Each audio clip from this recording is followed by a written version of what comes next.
Hello दोस्तों, कैसे हैं आप सब। आई होप अच्छे होंगे, स्वस्थ होंगे, अपनी पढ़ाई अच्छे से कर रहे होंगे।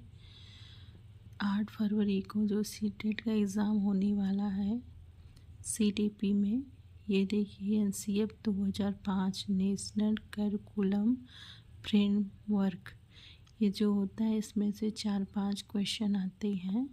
तो ये मैंने छोटा सा नोट्स बनाया है उसके लिए। आई होप ये आपके लिए बहुत हेल्पफुल होगा। प्लीज़ वीडियो स्किप नहीं करना, पूरा देखिएगा। ये बड़े से टॉपिक को मैंने छोटे में कवर किया है प्लीज़। तो मैं स्टार्ट करती हूँ। पहले इसमें बालकों को क्या और किस प्रकार से पढ़ाना चाहिए, इसमें टॉपिक में दिया है कि बालक को किस प्रकार हमें पढ़ाना चाहिए। फिर दूसरा है, इसकी उत्पत्ति रविंद्रनाथ टैगोर के सभ्यता और प्रगति नामक निबंध से हुई है। ठीक है।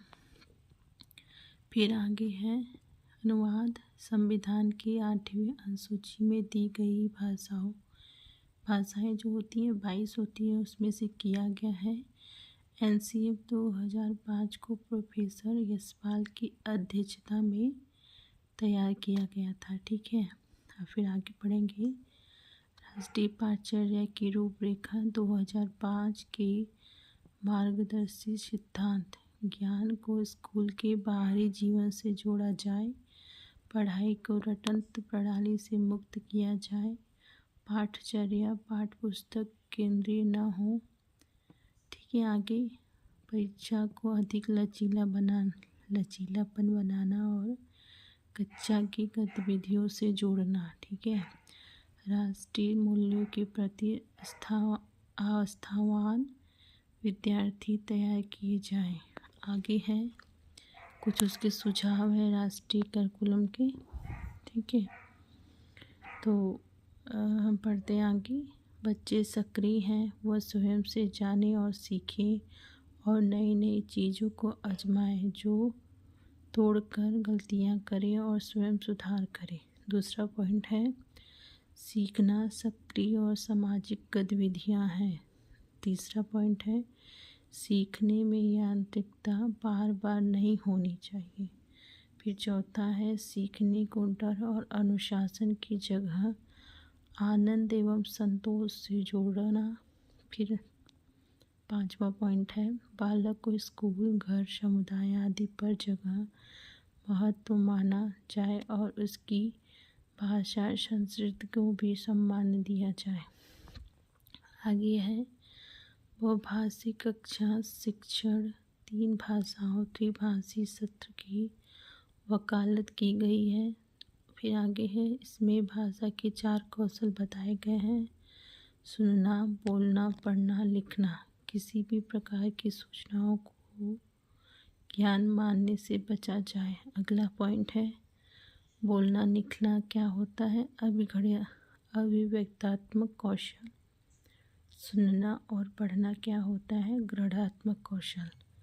विद्यार्थी को दी जाने वाली शिक्षा में शिक्षण सूत्र जैसे ज्ञात से अज्ञात की ओर, मूर्त से अमूर्त की ओर, सरल से जटिल की ओर, अनुभव से तर्क की ओर। ठीक है। और शिक्षण सूत्रों का अधिक से अधिक उपयोग किया जाए। पनिशमेंट एवं रिवार्ड की भावना को सीमित किया जाए। शैक्षणिक गतिविधियों से बच्चों को अभिभावक को भी जोड़ा जाए। विशाल पाठ्यक्रम और मोटी किताबें शिक्षा प्रणाली की असफलता का प्रतीक है। इसीलिए बच्चे को किताबों संधानात्मक और बच्चे के जीवन के अनुभव से रिलेट होना चाहिए। फिर मानसिक स्तर एवं योग्यता के अनुसार पाठ्यक्रम का निर्धारण। एनसीएफ 2005 का मुख्य सूत्र होता है, बिना भार के अधिगम या लर्निंग विदाउट बर्डन। आगे है, मूल्यों को उपदेश देना नहीं, वातावरण देकर स्थापित किया जाए। आगे है, पुस्तकालय में बच्चों को स्वयं पुस्तक चुनने का अधिकार दें। शांति शिक्षा को बढ़ावा, महिलाओं के प्रति आदर एवं जिम्मेदारी का दृष्टिकोण विकसित करने का कार्यक्रम का आयोजन करना। सांस्कृतिक कार्यक्रम से मनोरंजन के स्थान पर सौंदर्य बोध को बढ़ावा देना। शिक्षकों को अकादमी संसाधन और नवाचार आदि समय पर पहुँचाए। समुदाय को मानवीय संसाधन के रूप में प्रयुक्त होने का अवसर दें। बालकों के चहुमुखी विकास पर आधारित पाठचर्या हो। आगे है सभी शिक्षार्थी हेतु समावेशी वातावरण तैयार करना। NCF 2005 के अकॉर्डिंग मैथ के ऑब्जेक्टिव। आगे है मैथ में इसका क्या महत्व होता है। इसके अनुसार प्राइमरी क्लास में मैथ का नेचर एकीकृत होना चाहिए। इसका मतलब मैथ को दूसरे सब्जेक्ट के साथ एकीकृत करके पढ़ाना चाहिए। स्कूल गणित आधारित होना चाहिए क्योंकि ये स्टूडेंट को गणित में अर्थपूर्ण समस्याओं को सॉल्व करने के लिए प्रोत्साहित करता है और गणित से अमूर्त संकल्पनाओं को समझने के लिए ये मूर्त अनुभव उपलब्ध कराता है। NCF 2005 की 5 विधियां हैं। करके सीखना, निरीक्षण विधि, परीक्षण विधि, सामूहिक विधि, मिश्रित विधि। NCF 2005 में शिक्षक के प्रति दृष्टिकोण शिक्षक ज्ञान का स्रोत नहीं अपितु एक ऐसा सुगम करता है जो सूचनाओं को अर्थबोध में बदलने की प्रक्रिया में विविध उपायों द्वारा बच्चे हेतु सहायक हो। आगे है